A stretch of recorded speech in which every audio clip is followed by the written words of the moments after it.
Welcome back to the channel, everyone. What you're about to see is a routine traffic stop that turns into absolute chaos in seconds. No shouting, no threats, just one quiet decision that nearly cost multiple people their lives. The officer stayed calm, the driver didn't, and the moment he realized he couldn't talk his way out of it, everything changed. Watch closely, because this is how fast I didn't do anything turns into felony fleeing.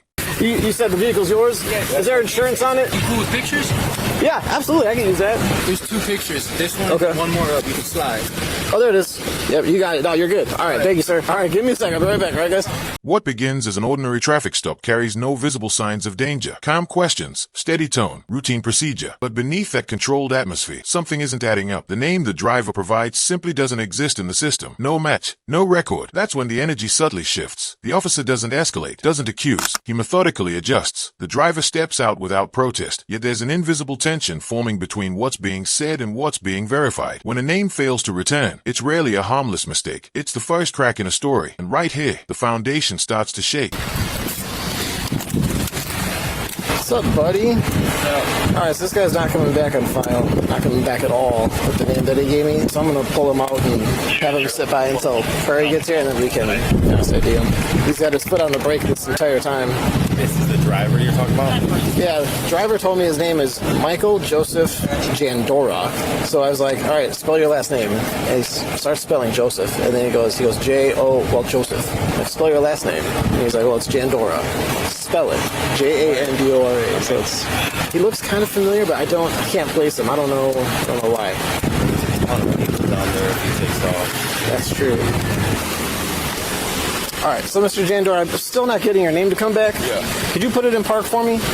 I'm just going to have Pleasant Prairie's going to come out with their fast ID, just for right now, until I can figure out exactly who you are. I'm going to have you step out of the car. Just lean up on the back for right now, okay? You don't have any weapons or anything on you, right? All right, perfect. You mind if I just check real quick? Nothing on you? No. No firearms in the waistband, guns, bombs? No. All right, cool. All right. Yeah, just step back here for me. Just hang out just here. I think I got pulled over on 22nd. As soon as he ran it, out of Antioch, Illinois, it came back. That's when it came back? Okay. All right, maybe that'll help. Give me 1 second. I'll try to figure that out. The introduction of the mobile fingerprint device marks the first real pressure point. The officer explains it calmly, almost routinely, just a way to confirm identity. But the driver's reaction is immediate and firm. He refuses, not angrily, not explosively, but with conviction. He insists he's never given fingerprints in his life, repeating that he hasn't done anything wrong. And that repetition reveals something deeper. This is no longer about speeding. It's about exposure. The officer remains composed, explaining policy and procedure. But every refusal tightens the atmosphere, because when someone resists verification more than the citation itself, it suggests there's more at stake than a ticket. So all that shows me is that you're not valid out of Wisconsin. I'm sorry, sir. I didn't know it was not valid. Okay. Yeah, if you want to head back over there. So I don't have an ID for the driver. He gave me his name, and it was quite a pain trying to figure out who he was. So then eventually he did come back with no license issued. He says that he's got a license out of Illinois, but it doesn't show that at all. He's got nothing. Michael J. Jandora. Hey, Michael. So we're having issues trying to get you back. So do you mind if you just put your fingerprint on this? All right. Well, can you do that for me? So I don't want to give my. I'm not. Because I gave you guys. So you gave me information, but I have to verify that is you. I'm not giving my. I've never had fingerprints done it all over my life. I'm not giving my fingerprints so I didn't break the law. Well, this isn't taking your actual fingerprint. I'm not giving you guys fingerprints when I gave you a valid or my ID. I didn't break the law at all. So, but the thing is, you didn't give me an ID. You gave me a name. You know what I mean? Like if you had your hard ID with it, with a photo that matches, just like your passenger did. Yeah, then I could use that and say that's good to go. I didn't have it on me. Right. I know, and that's the issue. That's why I've got to verify your identity, because people give us false names all the time. Yeah, I understand. And I'm not saying that you're doing that. Mine is legit as it comes. It's me. Have you ever been arrested out of Illinois? I've never been. I have no criminal. You can run me. I have no criminal record at all. I'm going to school for criminal justice. Okay. I need to be able to verify it so that the citation that I issue is going to the right person. I know. So if I can't verify your ID with this, then what I have to do is I actually have to take you down to the police department, and then we're going to take your fingerprints down there to verify that you are who you are. I did not break the law. I gave you Then comes the sentence that changes everything. If identity cannot be confirmed here, it will be confirmed at the bureau. No raised voices, no dramatic threats, just procedure. But in that moment, something internal flips. You can hear it. Hesitation turning into calculation. The driver realizes this situation is moving beyond roadside inconvenience. Verification at the station means deeper scrutiny. The officer asks him to put the car in park. A simple request, delivered plainly. Yet it becomes the final crossroads. What follows isn't emotional chaos. It's a silent decision being made in real time. So you were speeding, and you're driving without your driver's license. Yeah, but I gave you something. And you're driving without a valid license. So that's three things that you're breaking the law. So I absolutely need to positively identify you. I did. You ID. Verbally. Only verbally. That's not enough. If I have not been arrested ever in my life, I'm not giving you guys feedback. I'm being serious. That's how I've been raised my whole life. You know? Okay. I understand that, but you have to understand that in order for me to issue a citation, it has to go to the right person. I need to verify that it is the right person. I've never had to do that ever. Because you probably had your ID with you at that point. No, I haven't. I just happened a week ago when my license was valid. I didn't know that it went unvalid. They did not make me do no fingerprint or nothing. I got no tickets. The taillight was out and let me go. Well, yeah, so that's just a verbal warning. So then you're going to come down with me to the police department so that we can verify that you're identified. Why do I got to... I didn't do nothing. I gave you guys my stuff. You gave me a name and an address and an ID, but I need to verify that through a hard ID. Do you have a picture of it on your phone or anything, maybe? No, I left my wallet, my phone, all that. We were just running over here, picking up my son, and we were bringing back to the hotel. Okay. I'll have to take you down to the bureau. We're going to just kind of go through like the booking process, essentially, so that you can have fingerprints and a picture, so that we can then say, look, this is this person with this name. I agree. I don't think we should have to do all of that, but it really would help if you just had your ID on you. Can you put the car back in park, please? What? Can you put the car back in park, please? Stop! Stop! Stop! In an instant, routine dissolves into danger. The engine surges. The officer shouts. A patrol vehicle is struck. A passenger is forced from the car. What was moments ago a paperwork issue becomes a criminal escalation. The scene turns frantic. Radio traffic, movement, impact. This wasn't confusion. It was action. A deliberate choice to flee rather than comply. And with that choice, the entire nature of the encounter changes. The situation is no longer administrative. It is now violent, reckless, and unpredictable. Take it off! Stop! Stop right now! Stop! 655, were you trying to call out?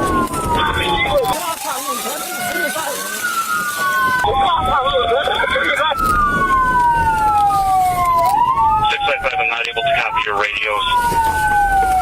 I'm not able to copy your radios.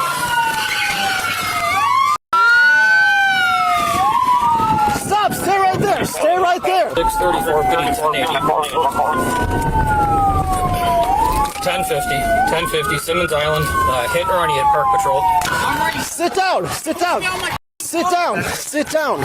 He's pushing me on my... Sit down! I'm coming down. You okay? Yeah, I'm fine, baby. My He just took my car. He just took my car, bro. Go get him!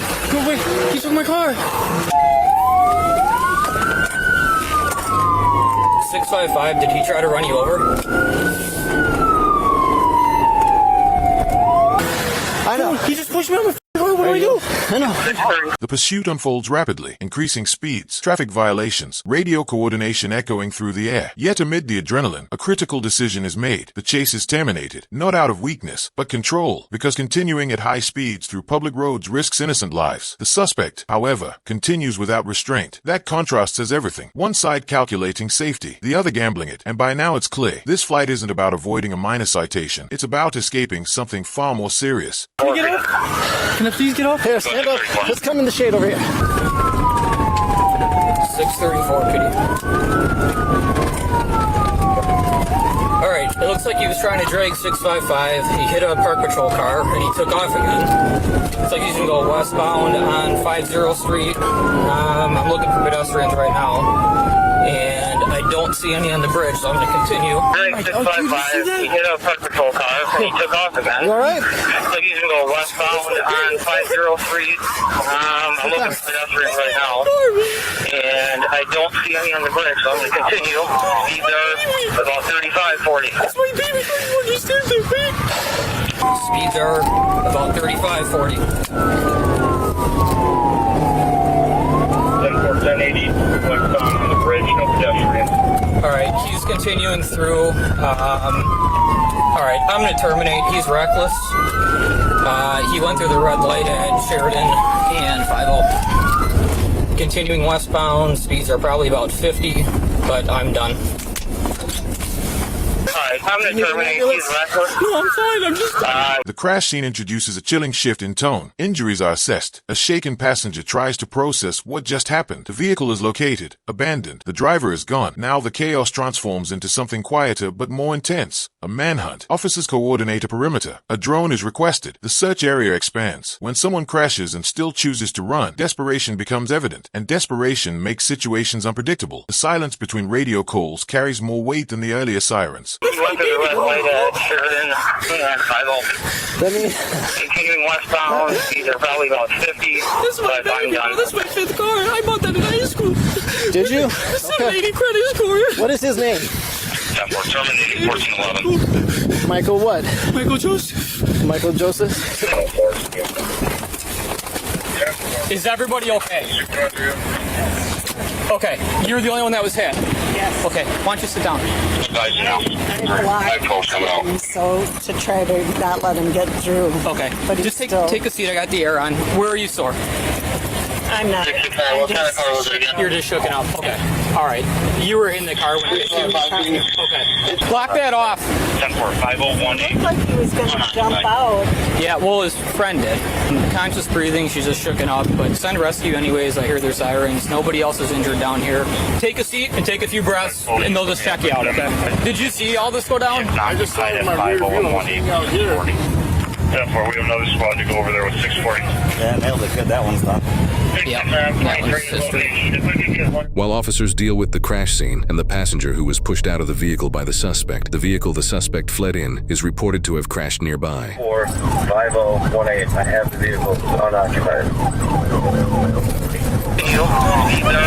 About 35, 40. 10-4, we have another squad to go over there with 640. 6-6 I'm 23 is location. If we could get one or two more and probably a drone. Orange shirt or orange pants he had on. Okay. I just know he disappeared somewhere over there. Officers move carefully through residential yards. Tension thick in the air. A K-9 unit joins the search. Every corner, every shadow becomes a possibility. Then suddenly, commands break the silence. Hands up, get down. The suspect is discovered hiding under date, physically attempting to conceal himself. That image alone speaks volumes. This was no misunderstanding or mistaken identity. This was someone actively trying to erase himself from the scene. And in that moment of capture, the alien resistance makes sense. He wasn't protecting pride. He was protecting secrets. Yeah, so I got the vehicle, but the guy ran. It seemed calm at first. So Yeah. What the frick? Yeah, then out of nowhere he just took off. You guys catch him? No, well, we're looking for him, but he started getting too reckless, and I wasn't gonna trace him any further. And yeah, that's the thing. It wasn't worth it. You guys know who he is? I think so. We're gonna need a couple cars over here. He was last seen running south and then a little bit west through the yard. So if we could start getting a little wide perimeter until the drone can get up. While officers are in the middle of setting up a perimeter, a witness informs an officer that she recently saw the suspect. How long ago? Like 3 or 4 minutes Which ago. way do you go? I can check my camera. He just scared the fucking shit out of me. Which way did he go though? He went that way. He wanted $300. My heart is. He looked very scary. 2-3 minutes ago, the male just ran southwest past 19th Avenue, going around on the back side, so the south side of the church here. So it looks like he made it a couple blocks west already. As officers continue searching the area, they bring a K-9 to help track the suspect. As these two officers search this area, they're about to get the jump scare of their lives.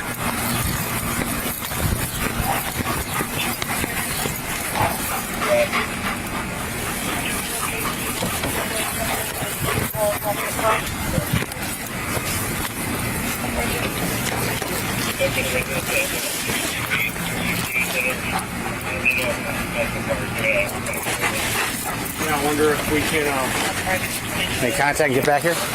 Yeah, I'll ask. Do you see anyone come out of this house?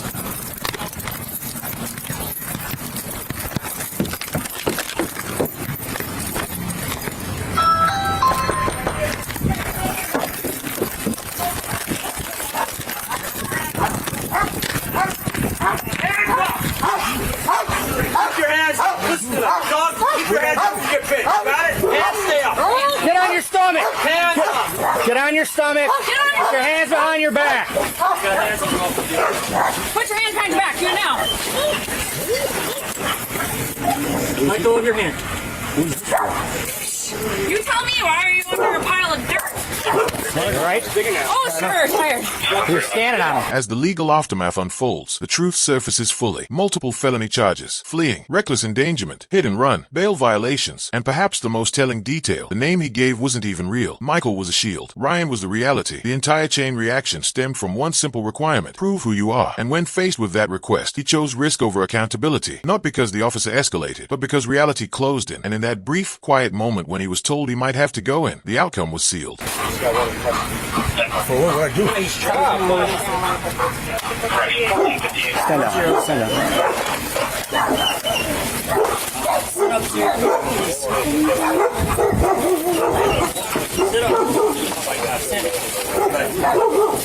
I'm